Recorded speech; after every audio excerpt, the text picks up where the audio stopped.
ከአርትስ ቴሌቪዥን አርዕስተ ዜናዎችን እንሆ። ህወሓት ብሔራዊ ምርጫ ቦርድ ከሰጠውና ፓርቲው በበኩሉ አልተቀበልኩትም ነበር ካለው የፖለቲካ ፓርቲነት ተሰረዘ። በአዲስ አበባ የመስተንግዶ ሰራተኞች ከባህል የወጣ አለባበስ እንዲለብሱ በሚያስገድዱ ሆቴሎች ላይ እርምጃ መወሰድ ሊጀመር ነው። ኢትዮጵያ ለአጭር ጊዜና ትርፋቸውን ብቻ አስበው የሚመጡ ኢንቨስተሮችን እንደማትፈልግ አስታወቀች።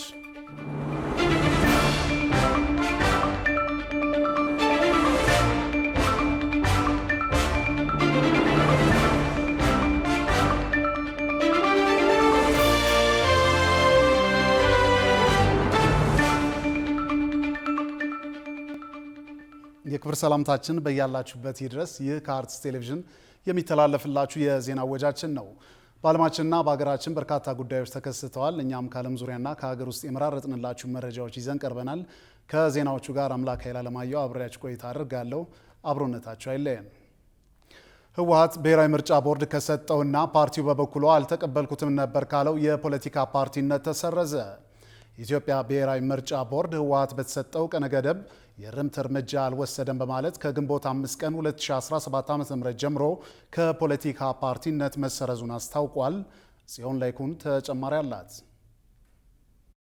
በውጥረት ውስጥ ባለው የትግራይ ፖለቲካ ዋነኛ ተሳታፊ የሆነው ህዝባዊ ወያነ ሓርነት ትግራይ ጠቅላይ ሚኒስትር አብይ አህመድ ጉዳዩን አሳልፈው በሰጡት ህወሓት በበኩሉ የቀድሞ ህጋዊ ሰውነቴን ካልመለሰ አያስተዳድረኝም ባለው የኢትዮጵያ ምርጫ ቦርድ ከግንቦት 5 ቀን 2017 ዓ.ም ጀምሮ ከፖለቲካ ፓርቲነት ተሰርዟል።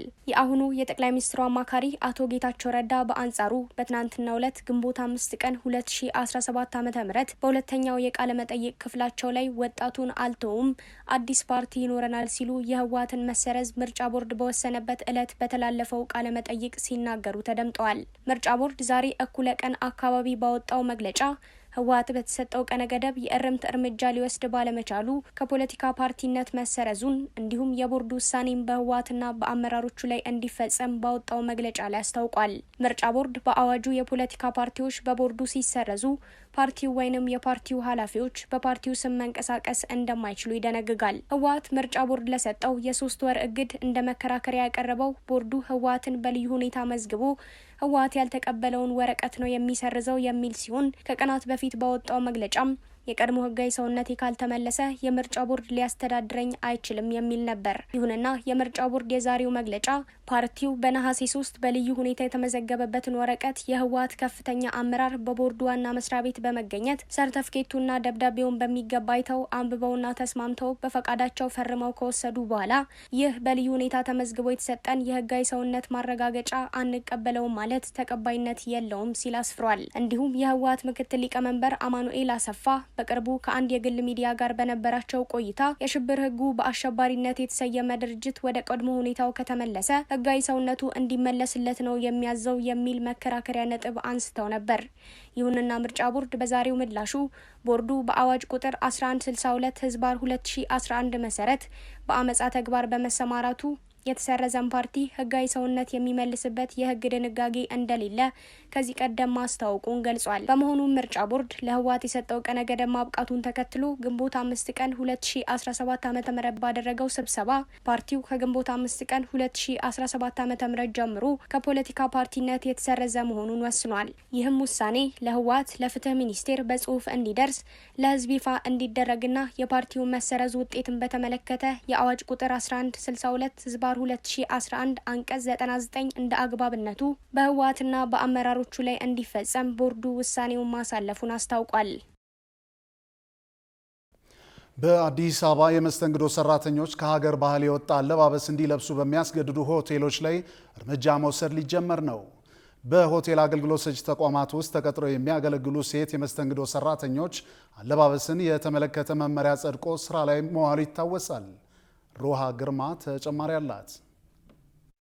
በአንዳንድ አገልግሎት ሰጪ ተቋማት ውስጥ የሚሰሩ ሴት አስተናጋጆች እንዲለብሱ በሚገደዱት የአጭር ቀሚስ ጉዳይ ላይ በማህበራዊ ትስስር ገጾች መነጋገሪያ ሆኖ ነበር። ይህን ተከትሎም በሆቴልና መሰል አገልግሎት ሰጪ ተቋማት ባለሙያዎች የደንብ ልብስ አለባበስ፣ የጌጣጌጥ አጠቃቀም፣ የገጽታና የውበት አጠቃቀምን አስመልክቶ የተዘጋጀ ደንብ መጽደቁ ይታወሳል። በአዲስ አበባ ከተማ በአንድ ወር ጊዜ ውስጥ ብቻ ሴት የመስተንግዶ ሰራተኞች ሰውነታቸውን የሚያጋልጥ አለባበስ እንዲለብሱ የሚያስገድዱ ከ35 በላይ ሆቴሎች የማስጠንቀቂያ ደብዳቤ እንደተሰጣቸው የከተማ አስተዳደሩ ባህል፣ የኪነ ጥበብና ቱሪዝም ቢሮ አስታውቋል። አስተዳደሩ በዘርፉ የተሰማሩ ተቋማት ፈቃድ ሲያወጡ የቱሪዝም የስነ ምግባር ኮድ የማክበር ግዴታ እንዳለባቸውና የሀገሪቱን ባህል ወግና እምነት የመጠበቅ ኃላፊነት እንዳለባቸው ገልጿል።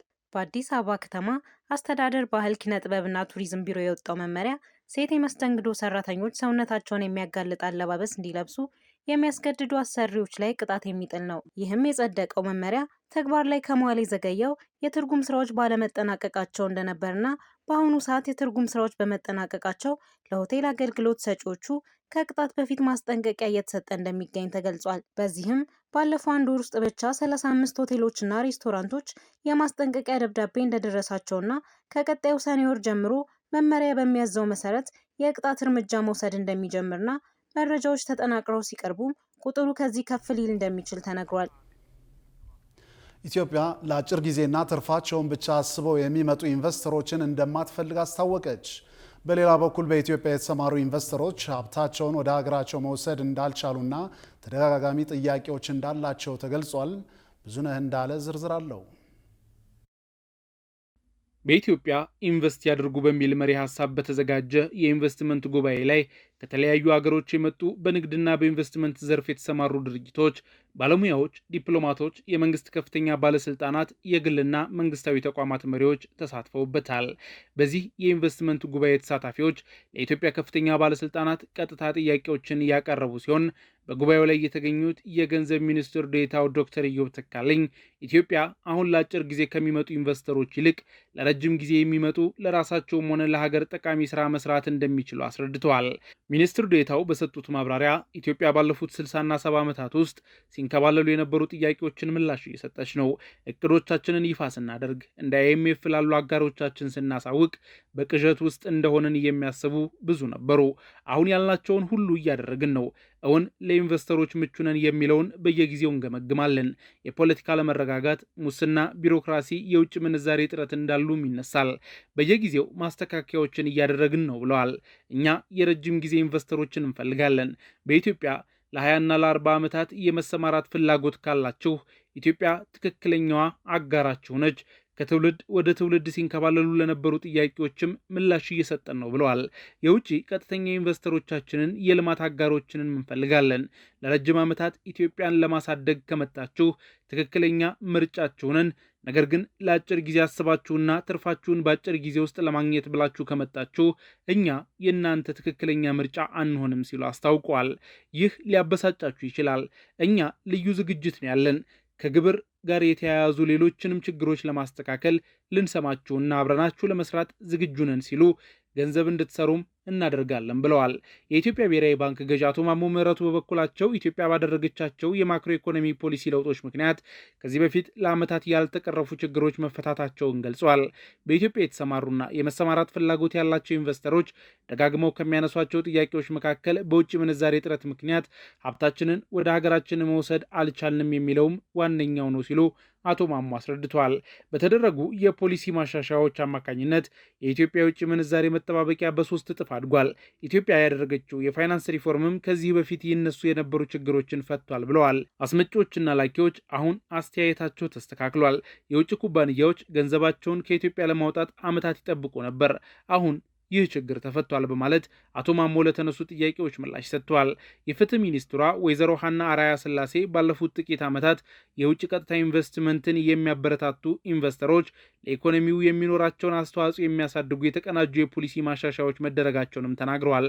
ከፍተኛ የመንግስት ባለስልጣናቱ ከላይ የተጠቀሱት ማብራሪያን የሰጡት ከኬንያ፣ ቻይናና ፓኪስታን የመጡ ኢንቨስተሮች የግብር ጫና፣ የውጭ ምንዛሪ አቅርቦት፣ የመሰረተ ልማት ችግሮች፣ የህጎች ቶሎ መቀያየር፣ የጸጥታና ደህንነት ችግሮች እንዳሉ ላቀረቧቸው ጥያቄዎች ነው። የሶስት ክልሎች መምህራን ስልጠና ሳይወስዱ የአፍ መፍቻ ቋንቋ እንደሚያስተምሩ ተነገረ። በእነዚህ ክልሎች ውስጥ በየትምህርት አይነቱ የሰለጠኑ መምህራን እጥረት መኖሩም ለችግሩ በምክንያትነት ተቀምጧል። ተጨማሪ አለን። በሀገራችን በትምህርት ዘርፉ ላይ የሚስተዋለውን ክፍተት ለመሙላት የተለያዩ እንቅስቃሴዎች ቢደረጉም አሁንም ትኩረት ያላገኙ አካባቢዎችና ጉዳዮች እንዳሉ የሚታወቅ ነው።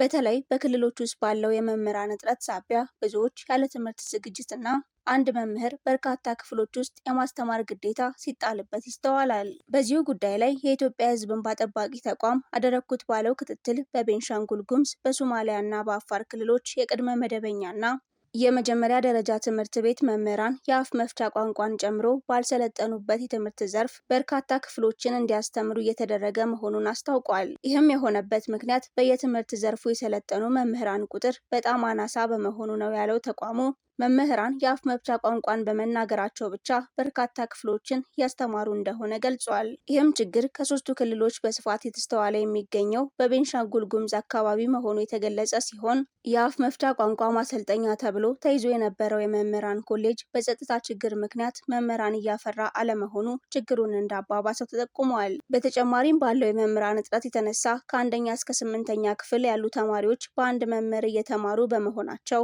በትምህርት ጥራት ላይ መጣው ችግር በዘለለ በተማሪዎች የአእምሮ እድገት ላይ ተጽዕኖ በመፍጠር ማግኘት የሚገባቸውን እውቀት ማግኘት ሳይችሉ እንዲቀሩ እያደረገ እንደሚገኝ የተገለጸው። ያሉትም መምህራን ቢሆን የኑሮ ውድነቱ ከሚያገኙት የደሞዝ ክፍያ ጋር ተመጣጣኝ ባለመሆኑ ዘርፉን ትተው ወደ ወርቅና ኮንትሮባንድ ንግድ እየተሰማሩ ያሉበት ሁኔታ እንዳለም ተመላክቷል። ከክልሉ የተገኘው መረጃም በቤንሻንጉል ጉሙዝ በ319 ትምህርት ቤቶች በአፍ መፍቻ ቋንቋ ትምህርት እየተሰጠ ቢሆንም እስካሁን ግን የ6ኛ ክፍል ክልል አቀፍ ፈተና መሰጠት አለመጀመሩ ተገልጿል። ለዚህም የፈተና ማረሚያ መሳሪያ አለመኖር በምክንያትነት ተቀምጧል። ክቡራትና ክቡራን ከአርትስ ዜናዎች ጋር አብራችሁ ስላላችሁ አርትስ ቴሌቪዥን ያመሰግናችኋል። ማንኛውም አይነት የዜናም ሆነ ሌሎች ጥቆማዎችና አስተያየቶች ቢኖራችሁ በአጭር የጽሁፍ መልእክት መቀበያ ቁጥራችን 6121 ላይ ብታደርሱን ተቀብለን ወደ እናንተ እናደርሳለን። አሁን የዕለቱን ዋነኛ ጉዳይ እናስታውሳችሁና እንመለሳለን። ህወሓት ብሔራዊ ምርጫ ቦርድ ከሰጠውና ፓርቲው በበኩሉ አልተቀበልኩትም ነበር ካለው የፖለቲካ ፓርቲነት ተሰረዘ። ከቆይታ በኋላ የተመራረጡ ልዩ ልዩ ስፖርታዊ መረጃዎችን ወደ እናንተ እናደርሳለን። ይጠብቁን። አሜሪካና ሳውዲ በዓለማችን ታሪክ ግዙፉን የጦር መሳሪያ ስምምነት ተፈራረሙ። ከዚህ በተጨማሪ ሳውዲ አረቢያ በአሜሪካ የ$600 ቢሊዮን ኢንቨስትመንት እንደምታደርግ አስታውቃለች። የውጭ ትንታኔና ዓለም አቀፍ ጉዳዮች ዘጋቢያችን ቃል ኪዳን ይጥና ጉዳዩን በዝርዝር ተመልክቶታል።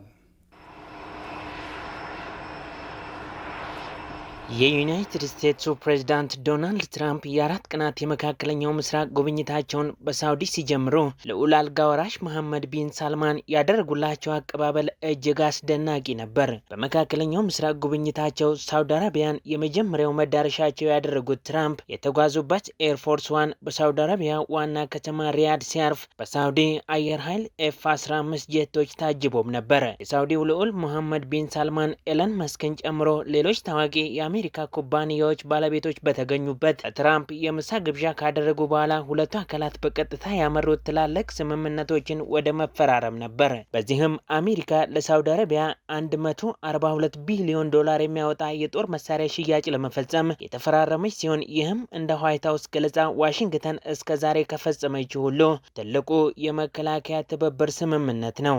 ሁለቱ ሀገራት የተፈራረሙት ስምምነት የአሜሪካ የአየርና የሚሳኤል መከላከያ ኩባንያዎችን የአየር ኃይልና የህዋ የባህር ኃይል ደህንነትና የኮሚኒኬሽንን እንደሚያካትት ዋይት ሀውስ አስታውቋል። ከአሜሪካ የጦር መሳሪያ ገዢ ደንበኞች መካከል ቀዳሚዋ የሆነችው ሳውዲ ነዳጅ ለዋሽንግተን ስታቀርብ፣ አሜሪካ ደግሞ በምትኩ ጦር መሳሪያ በመሸጥ ግንኙነታቸውን አጠናክረዋል። ትራምፕ በጉብኝታቸው ወቅት ቢን ሳልማንን አስደናቂ ሰው ሲሉ ያንቆለጳጰሱ ሲሆን አክለውም በጣም እንደምንዋደድ አምናለው ሲሉ ተናግረዋል።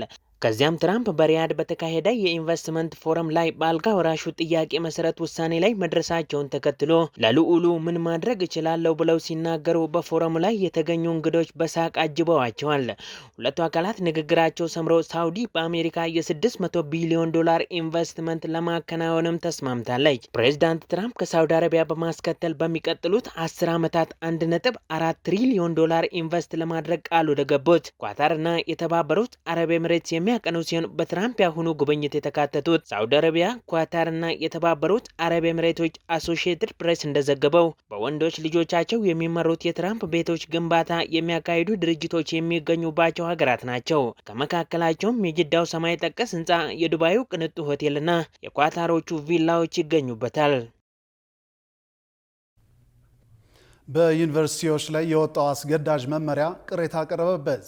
በትምህርት ሚኒስቴር አማካኝነት የወጣው መመሪያ የከፍተኛ ትምህርት ተቋማት ፈቃድ እንዲታደስላቸው ቢያንስ 25 በመቶ የሚሆኑ ተማሪዎቻቸው የመውጫ ፈተና ማለፍ ይኖርባቸዋል ይላል።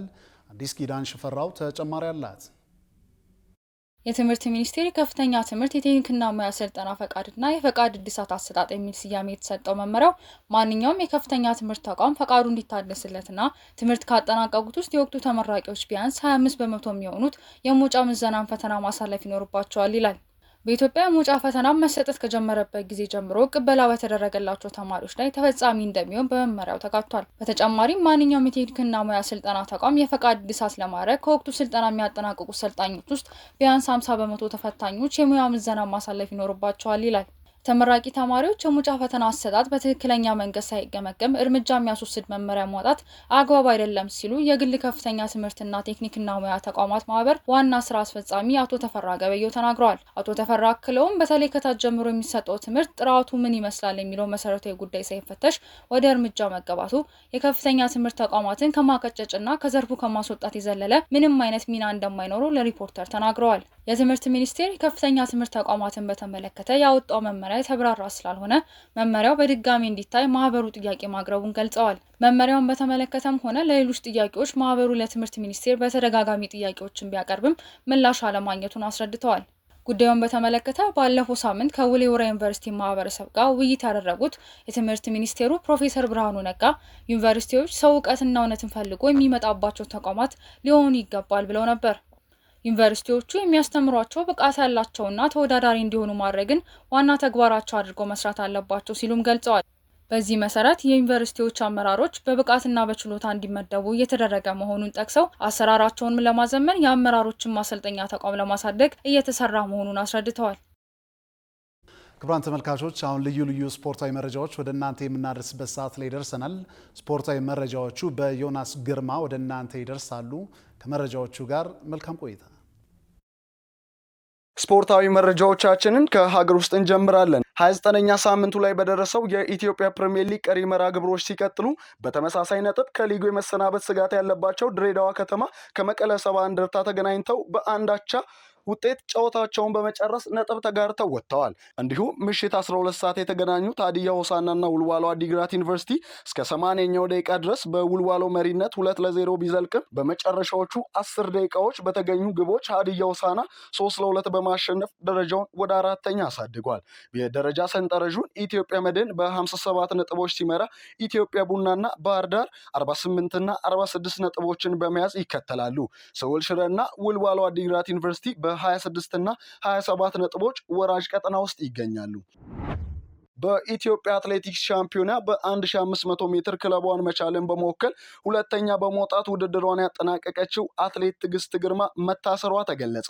አትሌቷ ለቶኪዮ የዓለም አትሌቲክስ ሻምፒዮና ሚኒማ ለማምጣት ወደ ኳታር ዶሃ ዳይመንድ ሊግ በማቅናት ላይ ያለች በቦሌ ዓለም አቀፍ አየር ማረፊያ ከክለቧ በተላለፈ ደብዳቤ እንደታሰረች ተገልጿል።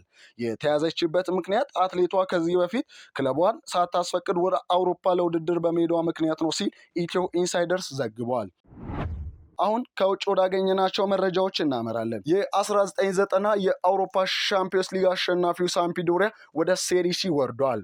በጣሊያን እግር ኳስ በተለይም በሴሪአ በዘጠናዎቹ የተሳካ ጊዜን ካሳለፉ ክለቦች መካከል የሚጠቀሰው ሳምፒዶሪያ ወደ ሴሪ ሲ በመውረድ የቁልቁለት ጉዞውን ቀጥሏል። የ1991ን የሴሪአ ዋንጫ 3 የኮፓ ኢታሊያ እንዲሁም የ1990ውን የቀድሞ የአውሮፓ ሻምፒዮንስ ሊግ ዋንጫ ማሸነፍ የቻለው ሳምፒዶሪያ በ22-23 የውድድር ዓመት መጨረሻ ወደ ሴሪ ቢ ከወረደ በኋላ ያለፉትን 2 ዓመታት በዚያ አሳልፏል። ሳምፒዶሪያ በሴሪ ቢ በ41 ነጥብ 18ኛ ደረጃን ይዞ በመጨረሱ በ78 ዓመታት ታሪኩ ለመጀመሪያ ጊዜ ወደ ሴሪ ሲ ወርዷል። መቀመጫውን ጄኖዋ ከተማ ያደረገው ሳምፒዶሪያ እንደ ክላውዲዮ ሪኔሪ፣ አንድሬ ፔርሎ እና ቪሴንዞ ሜንቴላን የመሳሰሉ አሰልጣኞች ቢፈራረቁበትም ወደ ቀድሞ ክብሩ ግን ሊመልሱት አልቻሉም። ሮቤርቶ ማንቺኒ ለክለቡ 576 ጨዋታዎችን አድርገው 171 ግቦችን በማስቆጠር የምንጊዜም የክለቡ ከፍተኛ ግብ አስቆጣሪ መሆናቸው ይታወቃል። በሴሪአ 65 ዓመታትን አሳልፎ 7 ዋንጫዎችን ያሳካው ክለባቸውን ከልባቸው የሚወዱ ቀንደኛ ደጋፊዎች ባለቤት የሆነው ሳምፒዶሪያ ወደ ሀገሪቱ 3ኛ እርከን ሴሪአ ሲ ለመውረድ ተገዷል። ይህም ከሰማያዊ በነጩ ማሊያ ጋር በፍቅር ለወደቁ ደጋፊዎች መቼም ሊያስታውሱት የማይፈልጉት መራር ሐዘን መሆኑን ቢቢሲ ስፖርት አስነብቧል። በውድድር ዓመቱ በጉዳት የታመሰው ሪያል ማድሪድ መሃል ተከላካይ ሊያስፈርም መዘጋጀቱ ተገለጸ። በውድድር ዓመቱ በጉዳት የታመሰው ሪያል ማድሪድ አስተዳደር ቡድኑን ለማጠናከር በቀጣዩ ክረምት የመሃል ተከላካይ ለማስፈረም ከውሳኔ መድረሱ ተገልጿል። ሎስ ብላንኮዎቹ በዝርዝራቸው ውስጥ ዊሊያም ሳሊባ፣ ዲን ሆይሰን፣ ኢብራሂም ኮናቴን መያዛቸው ተነግሯል። ሪያል ማድሪድ በመድፈኞቹ ቤት ጥሩ ጊዜን እያሳለፈ የሚገኘውን ዊሊያም ሳሊባን የማስፈረም ህልም ቢኖራቸውም አሁን ላይ ዋጋው አይቀመስም ብለው እንደሚያስቡ ተገልጿል። ሊቨርፑል በበኩሉ በሪያል ማድሪድ አይን ውስጥ የገባውን ኢብራሂም ኮናቴን ውል ለማራዘም ጥረት ላይ መሆናቸው ተዘግቧል። በሌላ በኩል ሎስ ብላንኮቹ ኢላማ ያደረጉት ዲን ሆይሰን በአርሴናል፣ ሊቨርፑል እና ቼልሲ በከፍተኛ ሁኔታ እየተፈለገ እንደሚገኝ ተገልጿል። ቢሆንም ተጫዋቹ የመጀመሪያ ምርጫው ሪያል ማድሪድን መቀላቀል መሆኑ ተገልጿል። በሌላ በኩል በሊጉ በታሪኩ ደካማውን ጊዜ እያሳለፈ የሚገኘው ማንቸስተር ዩናይትድ የኢፕስዊች ታውኑን አጥቂ ሊያም ዲላፕን ለማስፈረም መቃረቡ ተገልጿል። የበርካታ ታላላቅ ክለቦችን ቀልብ የሳበው የ22 ዓመቱ አጥቂ ክለቡ ደካማ ውድድር ዓመት አሳልፎ ወደ ሻምፒዮንሺፕ ቢወርድም በግሉ ሊጉ ላይ ተጽዕኖ መፍጠር ችሏል። እንግሊዛዊው አጥቂ በውድድር ዓመቱ በእንግሊዝ ፕሪሚየር ሊግ 12 ግቦችን ማስቆጠር ሲችል ማንቸስተር ዩናይትድ የአጥቂውን ፍርሚያ ለማግኘት ተቃርቧል ሲል ስካይ ስፖርት አስነብቧል። ዲላፕ ወደ ኦልድ ትራፎርድ ቢዛወር ደስተኛ እንደሚሆን የተነገረ ቢሆንም ተጫዋቹ በአውሮፓ ቻምፒዮንስ ሊግ የመጫወት ፍላጎት ያለው በመሆኑ ክለቡ በዩሮፓ ሊግ ፍጻሜ ከቶተናም ጋር የሚያስመዘግበው ውጤት ወሳኝ ነው ተብሏል። ወደ ታችኛው ሊግ የወረደው ኢፕስዊች ታውን ለሊያም ዲላፕ ያስቀመጠው ውል ማፍረሻ ዋጋ 30 ሚሊዮን ፓውንድ በመሆኑ ለዩናይትድ ተመራጭ አድርጎታል። ዩናይትድ ብራዚላዊን ማቲያስ ኩኛን ከወልቭስ በ64 ሚሊዮን ፓውንድ ለማስፈረም ከስምምነት እንደደረሰም ይታወቃል። ማንቸስተር ሲቲ የኤሲ ሚላኑን የመሃል ሜዳ ተጫዋች ሬንደርስን ለማስፈረም ክለቡን ማነጋገራቸውን ዘ አትሌቲክስ አስነብቧል። ማንቸስተር ሲቲ አሁን ላይ ይፋዊ የዝውውር ጥያቄ እንዳላቀረቡ ሲነገር ዝውውሩ ገና የመጀመሪያ ደረጃ ላይ እንደሆነ ተዘግቧል። የአሰልጣኝ ፔፕ ጋርዲዮላ ቡድን ማንቸስተር ሲቲ ተጫዋቹን እናስፈርማለን የሚል ሙሉ እምነት እንዳላቸው ተናግረዋል። ማንቸስተር ሲቲ ከኤፍኤ ካፑ ፍጻሜ በኋላ የተጫዋቹን ዝውውር ያጠናቃል ተብሎ እንደሚጠበቅ ተገልጿል። ውድ ተመልካቾቻችን የአርትስ ቴሌቪዥን የሰዓቱ ዜናዎች የተከታተላችሁትን ይመስሉ ነበር። ስለሰጣችሁን ጊዜ ከልብ እያመሰገንን ከዜናዎቹ ጋር አምላክ ኃይለ ዓለማየሁ ቆይታ አድርጌያለሁ። ከቀሪ የጣቢያችን ዝግጅቶች ጋር መልካም ጊዜ እንገናኝ።